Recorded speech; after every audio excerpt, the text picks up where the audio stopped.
Good morning. My name is Leah Martland. I'm in the Planning and Policy Program with the Colorado Air Pollution Control Division, and I will be giving you a couple of updates on some of our ongoing stakeholder processes today. So the quick refresher for those of you that weren't here last year or have forgotten, because I'm sure it's front and center in your mind, the basis for these two stakeholder processes, briefly about one of our task force that's focused on the ozone non-attainment area operations, and then with more detail about a hydrocarbon-focused stakeholder process and some of our next steps. In 2017, our Air Quality Control Commission adopted some additional requirements to reduce VOC emissions from oil and gas operations in our ozone non-attainment area, which is the Denver Metro North Front Range. In that rulemaking, the Commission was interested and heard interest from parties and stakeholders and the public about looking at the oil and gas sector again on a statewide basis. So in the statement of basis and purpose to that rulemaking, they directed the division to initiate and lead a stakeholder process to evaluate more broadly hydrocarbon emission reduction strategies. Again, that rulemaking had a VOC focus, and looking at the broader oil and natural gas sector, and I'll get to that in a second, how that's different than past focus, as well as looking at the oil and natural gas sector on a statewide basis. The Commission also directed the division to initiate a study related to pneumatic controller emission reduction options. The Commission had adopted that year some provisions requiring operators to inspect their pneumatic controllers for proper operation at the same frequency of their leak detection and repair, or LDAR, inspections. And this study the data gathered from the study will be used to reassess those provisions. Both of these stakeholder processes are 2 years, so we're about a year and a half, almost a year and a half in, and they consist of industry, local governments, and environmental representatives. We've found with the stakeholder process I've been leading in particular that having those diverse voices at the table in a different context than a rulemaking setting has been helpful in informing the discussions and sharing ideas and positions and making sure that there's a baseline understanding of the topics that we've been talking about. So quickly, the Pneumatic Controller Task Force is focused on oil and gas operations in the ozone non-attainment area. So that's where this study has its focus. However, there's two overlaps with the hydrocarbon emission reduction stakeholder process I'll get to in a second. But this information that they're gathering, I won't go through all of it, but there's a lot of information that they're gathering and looking at will be used to reassess what we've been roughly calling the Find and Fix program. It's ensuring that these devices are operating properly.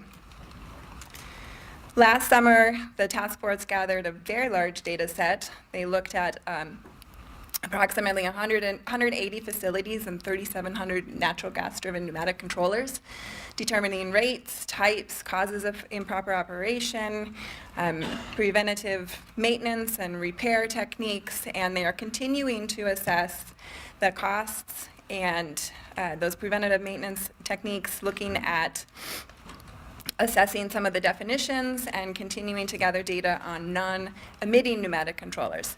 So the 2 points of overlap with this stakeholder process and the broader hydrocarbon stakeholder process relate to looking at proper operation, and that information will be used for the SHER team to help evaluate some of the pneumatic controller strategies that we're looking at, as well as some of the information gathered about non-emitting pneumatic controllers. So the hydrocarbon stakeholder process, we named the Statewide Hydrocarbon Emission Reductions, or SHER team, so you hear it referred to as that. We kicked this stakeholder process off in January of 2018. We developed the goals for the stakeholder process as well as the process going forward as to how stakeholders would nominate topics for potential evaluation. Those strategies end up splitting out into 2 buckets, and so we've been meeting monthly or bi-monthly. There is overlap between the 2 groups. A transmission subgroup and an upstream midstream subgroup. We've also held a number of public comment meetings, one some of you may have attended last April prior to the symposium. So in looking at strategies, we are considering cost-effective strategies, near and long-term strategies, what can be implemented sooner rather than later, Regulatory and non-regulatory measures, there are pros and cons to both.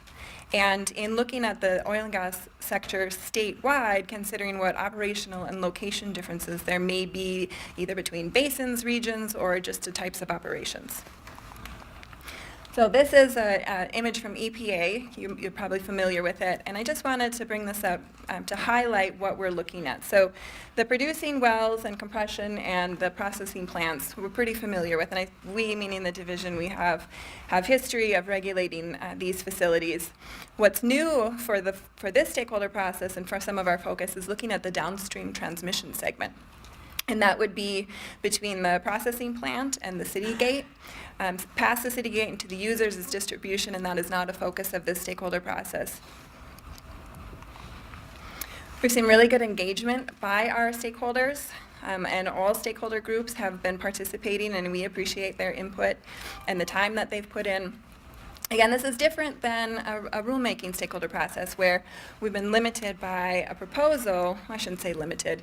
Everyone's focused on a proposal. Here, we have an opportunity to have a broader focus and to maybe think outside the box about what works for Colorado and different ways that we can get emission reductions in maybe not the typical EPA, federal, or state regulatory framework.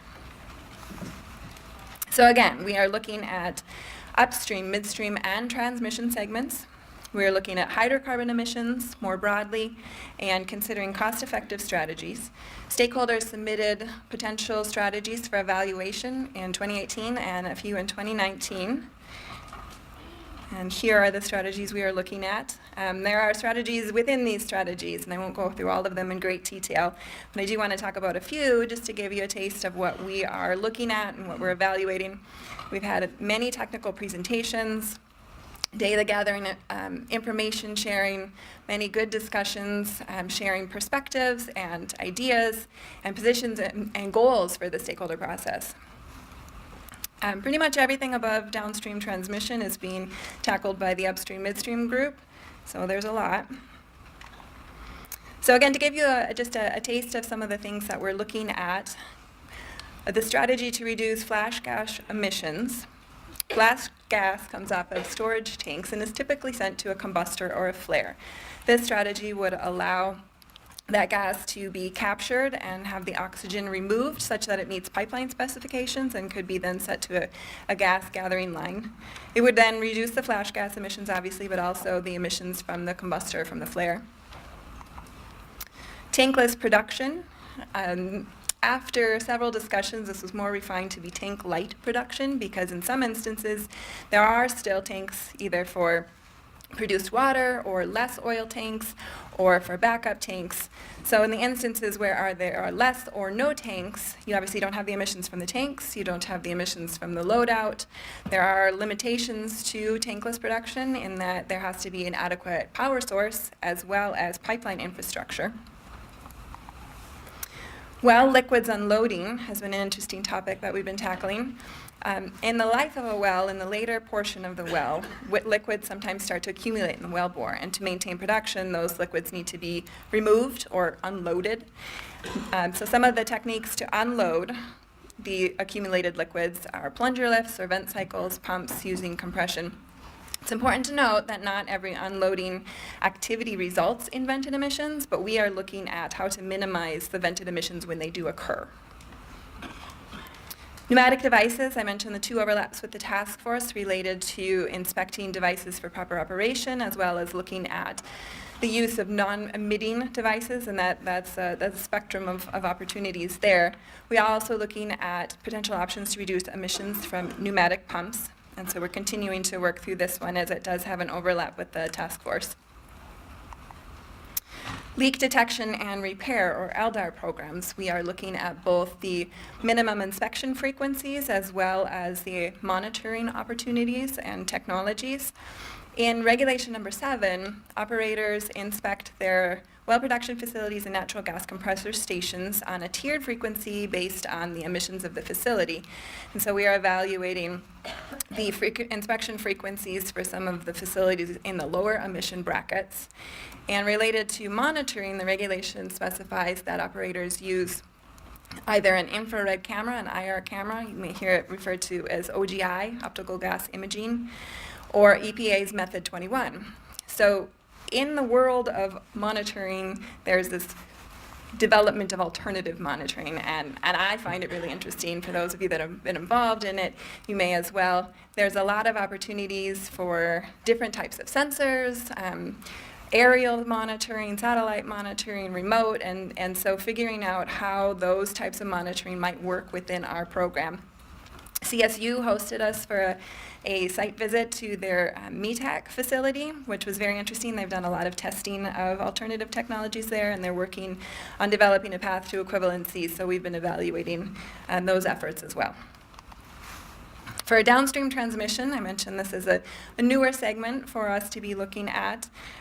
Not that there aren't requirements for it, but it's newer for our focus. We've been evaluating compressor station LDAR programs, rod packing replacements of reciprocating compressors, as well as looking more holistically at the whole segment under a segment-based reduction option. And so that's been some very informative and interesting discussions there. Next steps. This is our current timeline for the rest of the year. In spring and summer, we're not taking the summer off, but in spring and summer we'll complete our data gathering and evaluation of the strategies before the SHER team. In the fall, we will look holistically at the strategies and determine our recommendations for cost-effective hydrocarbon emission reduction strategies for Colorado's oil and natural gas sector. That's our directive from the Commission.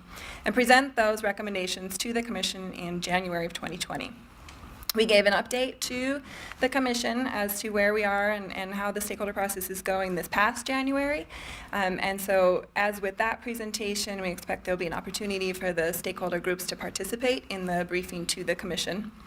The task force has a slightly different timeline in that they are tasked to give a report to the Commission in May of 2020, summarizing their findings and their reassessment of the current program for pneumatic controllers in the non-attainment area. And I say this is our current timeline because, if you heard about already, Senate Bill 181 has some directives for the Air Quality Control Commission, which means it has directives for the division, as we are staff to the Commission. We feel that while we're still figuring out what that all means, so no great answers there, that both of these stakeholder processes have been really collaborative and really informative, and we want to honor and respect the participants' time and effort in those stakeholder processes. In addition to the information that we've discussed and gathered will inform any next steps that we have related to directives from legislation or from the administration. And so this is what we're working forward with. We are working to accomplish our goals for both of those stakeholder processes, with the caveat that things might shift slightly, but this is what our Commission directed us to do. And we appreciate all of the effort that's gone into it so far and want to continue those efforts forward. And I talked really fast. I paused here for questions, but I think Will's going to come on, and then we'll do questions jointly after because he's going to be covering some of the same topics.